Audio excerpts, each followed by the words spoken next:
Ted Sizemore, baseball player. But early on, he was much more than that. Ted grew up in Detroit, and in high school, he was all-city in baseball, all-city in football, he was a fullback, and all-city in basketball. In college in Michigan, he was all Big Ten and a regional All-American in baseball. Ted was drafted by the Los Angeles Dodgers as a catcher, although he was not considered a can't-miss pick. He went in the 15th round, the 299th player taken in the draft.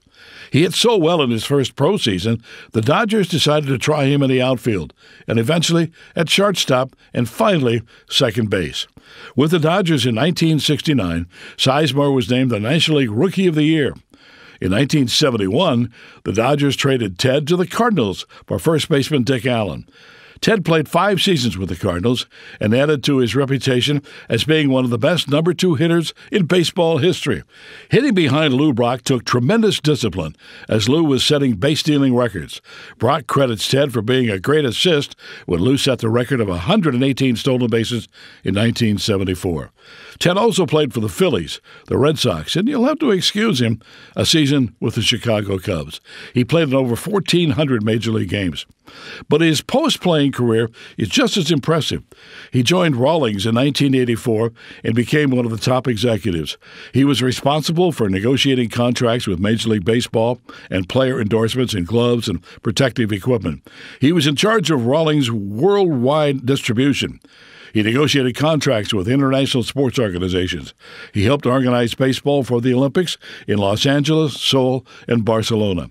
Ted was appointed to the United States Sports Committee by President George H. Bush. He's chairman and president of BAT, the baseball assistance team that helps former players and umpires who are in need of financial and medical help. The list of his accomplishments is longer than we have time for. He is a member of the University of Michigan's Hall of Fame, and tonight we're delighted to add another trophy to his wall. Member of the St. Louis Sports Hall of Fame, welcome Ted Sizemore. Pick up that microphone there and tell me why you played for the Cubs. Jeez. I think because they had day games, I was getting a little old, stay up late. Well, congratulations. One of the amazing things about you is that you started as a catcher. Yeah, I wore those tools of ignorance for quite a while. All the way from like Little League through AAA, actually. And then they changed me to an infielder. Because they needed an infielder, right? Yeah, they needed. The Dodgers did. Dodgers did. I had actually gone up. I thought they were bringing me up like they do young players at the end of the year in September. Yeah. I got there. I had all my stuff. I was excited. They had just traded John Roseborough, and I thought I was going to be their catcher. And Buzzy Bavasi was their general manager, and he said, "You're going to Arizona Instructional League to learn how to play the infield." I was pretty depressed at the time. You played for Tommy Lasorda. What was that like? I played for Tommy in Arizona, but I played for Walt Alston in L.A. And but Tommy was wonderful. He was great. Still a great friend of mine. I saw him this summer. A true baseball man. Oh. And loves the game. Actually loves St. Louis a whole lot. But Walt was wonderful.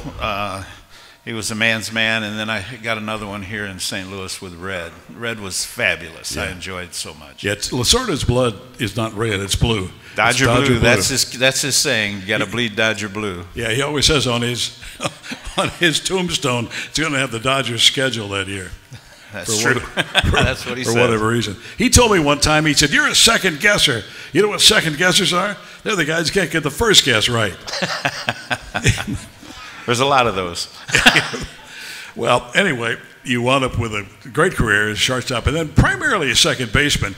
Now, you know, you were considered one of the best number 2 hitters in the game ever because of what you had to do behind Maury Wills and Lou Brock.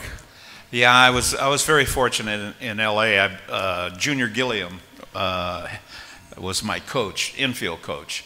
And he taught me a lot of things about being patient at the plate, learning the strike zone, and being able to take a pitch or two and hit with 2 strikes. That was important in that game at that time. Yeah. It's a little different today, but at that time, that's how we played. With those 2 guys running the bases, you had to look at a lot of fastballs, didn't you? Yeah, but a lot of them had to go by without me swinging. That's what I'm talking about. But it was a great thing. I had the best seat in the house of the 2 greatest base stealers besides Ricky Henderson and our own Vince Coleman.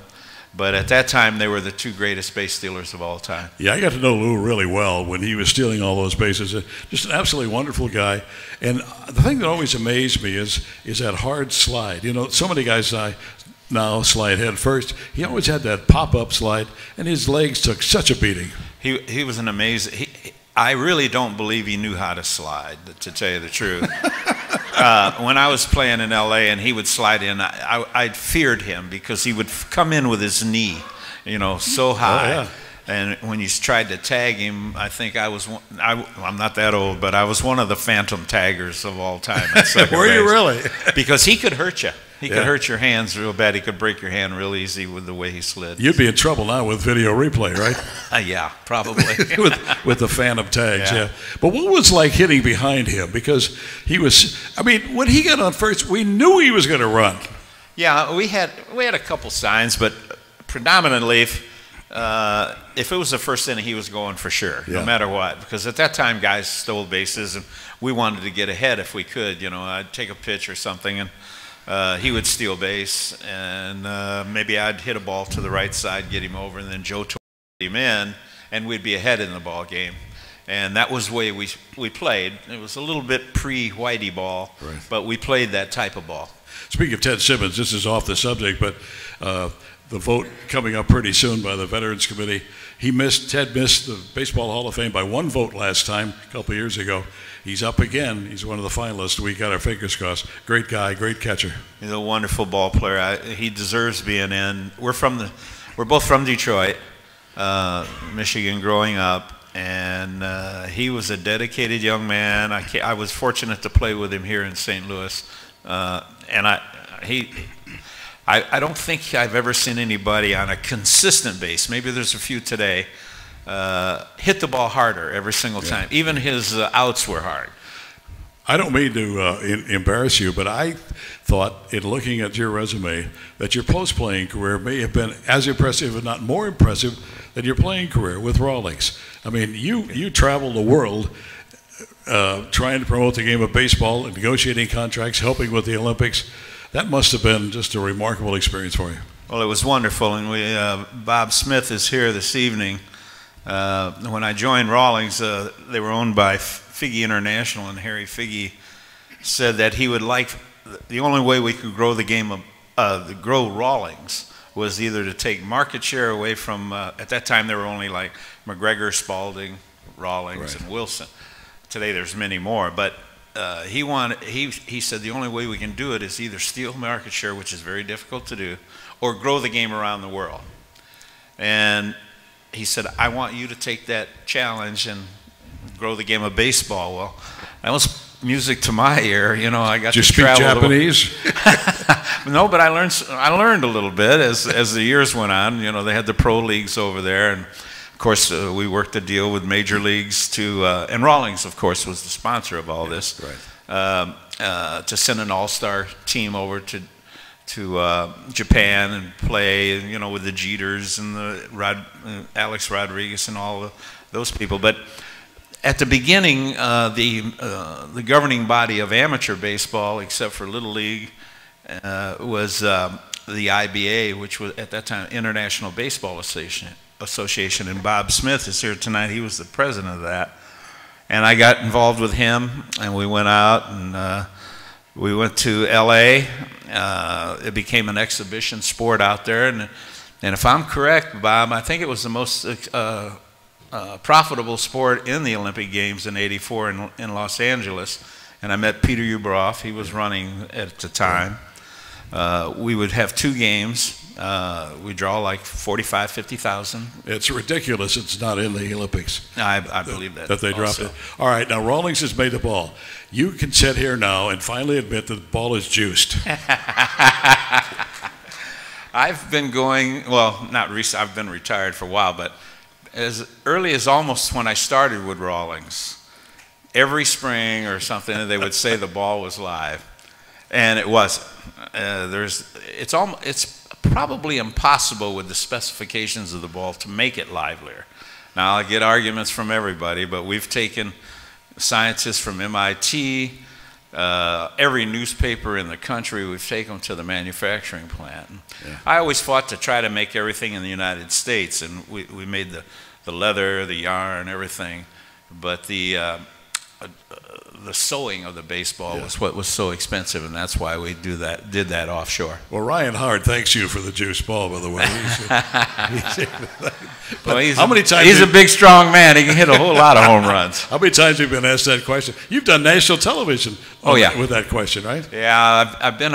The first one I did was the Today Show when Bryant Gumbel was doing the Today Show.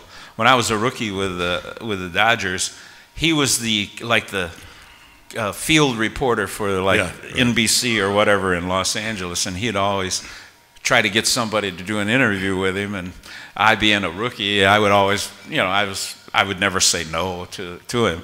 So when he asked me to go on the Today Show, I said, off screen, I said, Brian, if you try to embarrass me, I'm going to tell him about how you begged me to do interviews when you started. We are really delighted. Ted Sizemore has made St. Louis his home since his retirement. Ted, congratulations and welcome. Thank you very much. It's an honor.